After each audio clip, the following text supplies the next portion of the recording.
ಮೈಸೂರಲ್ಲಿ ಡಾಕ್ಟರ್ ಒಬ್ಬರ ವಿರುದ್ಧ ಮೋಸದ ಆರೋಪವನ್ನು ಮಾಡಲಾಗಿದೆ. ಮದುವೆಯಾದ 15ನೇ ದಿನಕ್ಕೆ ಕರಾಳ ಮುಖ ತೋರಿದ್ರ ಡಾಕ್ಟರ್ ಅನ್ನುವಂಥ ಪ್ರಶ್ನೆ. ಆಯುರ್ವೇದ ಡಾಕ್ಟರ್ ವಿನಯ್ ಕುಮಾರ್ ಮೇಲೆ ಆರೋಪವನ್ನ ಮಾಡಲಾಗಿದೆ. ಮದುವೆಯಾದ 15ನೇ ದಿನಕ್ಕೆ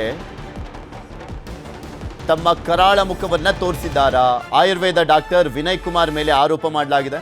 ನ್ಯಾಯ ಕೊಡಿಸುವಂತೆ ಕೋರ್ಟ್ ಮೆಟ್ಟಿಲೇರಿರುವಂಥದ್ದು ಪತ್ನಿ. ನ್ಯಾಯ ಕೊಡಿಸುವಂತೆ ಕೋರ್ಟ್ ಮೆಟ್ಟಿಲೇರಿದ್ದಾರೆ ಪತ್ನಿ ವಿನೋದ. ಗಂಡನಿಂದ ವಿಚಿತ್ರವಾಗಿ ಲೈಂಗಿಕ ಕಿರುಕುಳ ಅಂತ ಆರೋಪವನ್ನು ಮಾಡಲಾಗಿದೆ. ಗಂಡ ವಿಚಿತ್ರವಾಗಿ ಲೈಂಗಿಕ ಕಿರುಕುಳ ಕೊಡ್ತಾನೆ ಅಂತ. ಹುಣಸೂರಿನ ಹನಗೋಡಿಯಲ್ಲಿ ಕ್ಲಿನಿಕ್ ನಡೆಸ್ತಾ ಇರುವಂಥ ವಿನಯ್, ಹುಣಸೂರಲ್ಲಿರುವಂಥ ಹನಗೋಡಿಯಲ್ಲಿ ಕ್ಲಿನಿಕ್ ಅನ್ನು ಮಾಡ್ತಾ ಇರುವಂಥದ್ದು ವೈದ್ಯ ವಿನಯ್ ಕುಮಾರ್ ಮೇಲೆ ದೂರು ನೀಡಿರುವಂಥದ್ದು ಪತ್ನಿ ವಿನೋದ. ವಕೀಲ ಪಾಂಡು ಪೂಜಾರಿ ಮೂಲಕ ಕೇಸನ್ನು ಹಾಕಿದ್ದಾರೆ ವಿನೋದ. ವಿಚಿತ್ರವಾಗಿ ಲೈಂಗಿಕ ಕಿರುಕುಳ ಕೊಟ್ಟಿದ್ದಾರೆ ಅನ್ನುವಂಥ ಆರೋಪ ಮಾಡಿದ್ದಾರೆ.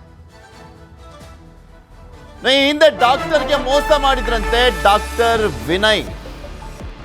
ಹಿಂದೆ ಡಾಕ್ಟರ್ಗೆ ಮೋಸ ಮಾಡಿದ್ರಂತೆ ಡಾಕ್ಟರ್ ವಿನಯ್. ಪ್ರಾಕ್ಟೀಸ್ ಮಾಡುವಾಗಲೇ ಪ್ರೇಮ ಪಾಶ ಹಾಕಿದ್ರಂತೆ. ಸೀನಿಯರ್ ಡಾಕ್ಟರ್ ನಾಗಶ್ರೀಗೆ ಬಲೆ ಬೀಸಿದ್ದಂಥ ಆರೋಪ. ಸೀನಿಯರ್ ಡಾಕ್ಟರ್ ನಾಗಶ್ರೀಗೆ ಬಲೆ ಬೀಸಿದ್ರಂತೆ. ಪ್ರೇಮದ ಬಲೆಯನ್ನು ಮೈಸೂರಿನ ಖಾಸಗಿ ಕಾಲೇಜಿನಲ್ಲಿ ಓದುವಾಗ ಲವ್ ಆಗಿತ್ತು. ಡಾಕ್ಟರ್ ನಾಗಶ್ರೀ ಜೊತೆಗೆ ಸಲಿಗೆ ಬೆಳೆಸಿ ಪ್ರೀತಿಯ ನಾಟಕ ಆಡಿದ್ರಂತೆ. ಲೈಂಗಿಕವಾಗಿ ಬಳಸಿಕೊಂಡು ಕೈ ಕೊಟ್ಟಿದ್ದ ಆರೋಪ ಇದೆ ಡಾಕ್ಟರ್ ವಿನಯ್ ಮೇಲೆ. ಆರೋಪ ಇದೆ, ನೀವು ದೊಡ್ಡವರು, ಮದುವೆ ಅಸಾಧ್ಯ ಅಂತ ಹೇಳಿದ್ರಂತೆ. ಶ್ರೀರಂಗಪಟ್ಟಣ ಲಾಡ್ಜ್ಗೆ ಕರೆದೊಯ್ದು ಸಾಯುವ ನಾಟಕ ಕೂಡ ಆಡ್ಲಾಗಿತ್ತಂತೆ. ತಾನು ಆತ್ಮಹತ್ಯೆಗೆ ಪ್ರಯತ್ನಿಸಿದ್ದರಂತೆ ಡಾಕ್ಟರ್ ವಿನಯ್. ಆತ್ಮಹತ್ಯೆ ಮಾಡ್ಕೊಂಡ್ಬಿಡ್ತೀನಿ ಅಂತ ಪ್ರಯತ್ನ ಮಾಡಿದ್ರಂತೆ. ಡಾಕ್ಟರ್ ನಾಗಶ್ರೀಗೆ ನಿದ್ರೆ ಮಾತ್ರೆ ಓವರ್ ಡೋಸ್ ಇಂಜೆಕ್ಷನ್ ಅನ್ನ ಕೊಡಲಾಗಿತ್ತು ಅಂತ ಹೇಳಲಾಗ್ತಾ ಇದೆ. ಘಟನೆ ಬಳಿಕ ಕೋಮಕ್ಕೆ ಜಾರಿದ್ರಂತೆ ವೈದ್ಯ ನಾಗಶ್ರೀ. 12 ವರ್ಷಗಳ ಕಾಲ ಜೀವಂತ ಶವವಾಗಿದ್ದಂಥ ವೈದ್ಯೆ ನಿನ್ನೆ ಸಾವನ್ನಪ್ಪಿದ್ದಾರೆ. ಎಲ್ಲವೂ ಕೂಡ ಆರೋಪಗಳು. ಯಾವ್ದು ನಿಜನೋ ಸುಳ್ಳೋ ಅನ್ನುವಂಥದ್ದನ್ನ ಪೊಲೀಸರು ತನಿಖೆ ಮಾಡಿದಂಥ ನಂತರ ಗೊತ್ತಾಗುತ್ತೆ. ಒಂದು ಸೀನಿಯರ್ ಡಾಕ್ಟರ್ ಮೇಲೆ ಇದ್ದಿದ್ದಂಥ ಲವ್ ವಿಚಾರ, ಅದಾದ್ಮೇಲೆ ಈಗ ಮದುವೆ ಆಗಿರುವಂಥ ಅವರು ಕೂಡ ಆರೋಪವನ್ನು ಮಾಡ್ತಾ ಇದ್ದಾರೆ. ಲೈಂಗಿಕವಾಗಿ ವಿಚಿತ್ರವಾಗಿ ಲೈಂಗಿಕ ಕಿರುಕುಳ ಕೊಡ್ತಾ ಇದ್ದಾರೆ ಅಂತ. ಡಾಕ್ಟರ್ ವಿನಯ್ ಮೇಲೆ ಮತ್ತೊಂದು ಕೇಸ್ ಕೂಡ ಇತ್ತಂತೆ.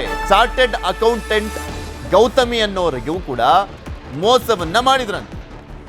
ಗೌತಮಿ ಹಿರೇಮಠ ಅನ್ನೋರಿಗೆ ಮೋಸವನ್ನ ಮಾಡಿದ್ದಾರಂತೆ. ಸೀರೀಸ್ ಮೋಸ ಇದು. 2014ರಿಂದ 2017 ಇಂಗ್ಲೆಂಡ್ನಲ್ಲಿ ಗೌತಮಿ ವಿದ್ಯಾಭ್ಯಾಸವನ್ನ ಮಾಡ್ತಾ ಇದ್ರು. 2017ರಲ್ಲಿ ಮೈಸೂರಿಗೆ ಆಗಮಿಸಿದ್ರು ಗೌತಮಿ. ಫೇಸ್ಬುಕ್ ಮೂಲಕ ಪರಿಚಯವಾಗಿ ಲವ್ ಆಗಿತ್ತಂತೆ. ಫೇಸ್ಬುಕ್ ಮೂಲಕ ಪರಿಚಯ ಆಗಿ ಲವ್. ಆಮೇಲೆ ಒಂದು ಗೌತಮಿ ಹಿರೇಮಠ ಆತ್ಮಹತ್ಯೆಗೆ ಶರಣಾಗಿದ್ರಂತೆ. ಗೌತಮಿ ಹಿರೇಮಠ ಅವರು ಆತ್ಮಹತ್ಯೆಗೆ ಶರಣಾಗಿದ್ರು. ವಿನಯ್ನಿಂದಲೇ ನನ್ನ ಮಗಳು ಆತ್ಮಹತ್ಯೆ ಮಾಡಿಕೊಂಡಿದ್ದಾಳೆ ಅಂತ ದೂರನ್ನ ಕೂಡ ಕೊಟ್ಟಿದ್ರಂತೆ ತಂದೆ. ಈ ಕೇಸ್ನಲ್ಲಿ ಬಿ ರಿಪೋರ್ಟ್ ಅನ್ನ ಸಲ್ಲಿಸಿದ್ರು ಪೊಲೀಸರು. ಬಿ ರಿಪೋರ್ಟ್ ಆಗಿತ್ತಂತೆ ಆ ಕೇಸ್ನಲ್ಲಿ. ವಿನಯ್ ಮೇಲೆ ಆರೋಪ ಬಂದಿತ್ತು, ಆದರೆ ಬಿ ರಿಪೋರ್ಟ್ ಸಲ್ಲಿಕೆ ಆಗಿತ್ತು. ಸಾಕ್ಷ್ಯಗಳು ಸಿಕ್ಕಿರಲಿಲ್ಲ ಅಂತ ಕಾಣಿಸುತ್ತೆ. ಇಬ್ಬರು ಸಾವನ್ನಪ್ಪಿದ್ದಾರೆ. ಒಬ್ರು ಚಾರ್ಟೆಡ್ ಅಕೌಂಟೆಂಟ್ ಗೌತಮಿ, ಇನ್ನೊಬ್ರು ಡಾಕ್ಟರ್ ನಾಗಶ್ರೀ. ಇಬ್ಬರ ಸಾವಿನ ಪ್ರಕರಣಕ್ಕೆ ಸಂಬಂಧಪಟ್ಟಂತೆ ಅದಕ್ಕೂ ಕೂಡ ಕಾರಣ ವಿನಯ್ ಅನ್ನುವಂಥ ಆರೋಪ ಮಾಡಲಾಗಿದೆ. ಏನಾಗಿದೆಯೋ ಏನೋ ಈ ಪ್ರಕರಣದಲ್ಲಿ ಪೊಲೀಸರು ಅಸಲಿ ತನಿಖೆ ಮಾಡಬೇಕಾಗಿದೆ.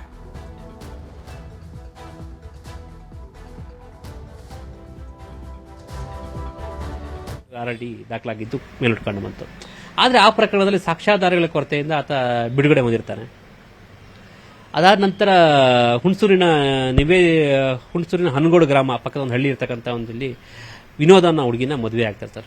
ಮದುವೆಯಾಗಿ 15 ದಿನಕ್ಕೆ ಆಕೆಗೆ ನಿಮ್ಮ ಮನೆಯಲ್ಲಿ ಹಣ ಕೊಡೋ ಶಕ್ತಿ ಇಲ್ಲ, ಹಾಗಾಗಿ ವರದಕ್ಷಿಣೆ ಕಿರುಕುಳ ಇದೆ ಅಂತ ಹೇಳಿ ವರದಕ್ಷಿಣೆ ಕೊಡಬೇಕು, ದುಡ್ಡು ಕೊಡಬೇಕು ಅಂತ ಹೇಳಿ ಮಾಡ್ತಾನೆ. ಅದ್ರ ಜೊತೆಗೆ ಏನಂತ ಹೇಳಿದ್ರೆ ಆಕೆಗೆ ಪ್ರತಿದಿನ ಜ್ಯೂಸ್ನಲ್ಲಿ ಒಂಥರ ಮತ್ತು ಬರೋ ಔಷಧಿ ಹಾಕುವಂಥದ್ದು, ಡ್ರಗ್ಸ್ ಹಾಕುವಂಥದ್ದು ಅಂಥದ್ದೆಲ್ಲ ಕಾಟನ ಕೊಟ್ಟು ಆಕೆಗೆ ರಿವಾಲ್ವರ್ ತೋರಿಸಿ ನಿನ್ನ ಸಾಯಿಸ್ತೀನಿ ದುಡ್ತೋದು ಹೋದರೆ ನೀನು ಆಗಲೇ ಇಬ್ಬರು ಸಾಯಿಸಿದ್ದೀನಿ, ನಿನ್ನ ಸಾಯಿಸಿದ ಎಷ್ಟೊತ್ತು ನನಗಂತೆಲ್ಲ ಹೇಳಿಕೆ ಕೊಟ್ಟ ನಂತರ ಆತ ಮನೆಯ ದೌರ್ಜನ್ಯ ತಡೆಯಕ್ಕಾಗ್ದಾನೆ, ಕುಟುಂಬದವರ ದೌರ್ಜನ್ಯ ತಡೆಯಕ್ಕಾಗ್ದಾನೆ ಆಕೆ ಮನೆ ಬಿಟ್ಟು ಬಂದು ಹುಣಸೂರು ಗ್ರಾಮಾಂತರ ಪೊಲೀಸ್ ಸ್ಟೇಷನ್ ಕಂಪ್ಲೇಂಟ್ ಕೊಡ್ತಾರೆ ಸರ್. ಕಂಪ್ಲೇಂಟ್ ಕೊಟ್ಟು ಆ ಕಂಪ್ಲೇಂಟ್ ಕೂಡ ಪೊಲೀಸ್ ತನಿಖೆ ಮಾಡಿದ ಬಿ ರಿಪೋರ್ಟ್ ಹಾಕಿದ್ದಾರೆ. ಅದು ಪ್ರೊಡಕ್ಷನ್ ಹಾಕ್ಕೊಂಡು ಹುಡುಗಿ ಬಂದಿದ್ದು. ಇಷ್ಟು ವಿಚಾರ ಬಂದಾಗ ಮೇಲ್ನೋಟಕ್ಕೆ ಆತ ಇಷ್ಟು ಹೆಣ್ಮಕ್ಳು ಹಾಳು ಮಾಡಿದ್ದಾನೆ ಅನ್ನೋದು ನನ್ನ ಗಮನಕ್ಕೆ ಬಂತು ಸರ್. ಹಾಗಾಗಿ ಈ ಪ್ರಕರಣವನ್ನು ಬಿಡಬಾರ್ದು, ಈತನಿಗೆ ಶಿಕ್ಷೆ ಕೊಡಿಸಬೇಕು, ಸಮಾಜದಲ್ಲಿ ಇಂಥ ವೈಟ್ ಕಾಲರ್ ಕ್ರಿಮಿನಲ್ಸ್ ಅಂತ ಏನು ಹೇಳ್ತೀವಿ, ಬಿಳಿ ಕೋಟನ್ನು ಹಾಕೊಂಡು ಕ್ರೌರ್ಯವನ್ನು ಎಸ್ತಾ ಇದ್ದಾರೆ, ಹೆಣ್ಮಕ್ಳ ಮೇಲೆ ಯಾರು ಕ್ರೌರ್ಯವನ್ನು ಎಸ್ತಾ ಇದ್ದಾರೆ, ಇಂಥವ್ರ ಮೇಲೆ ತಕ್ಕ ಶಿಕ್ಷೆ ಆಗಬೇಕು ಅನ್ನೋದು ನನ್ನ ಈ ಒಂದು ಬದ್ಧತೆ ಆಗಿತ್ತು.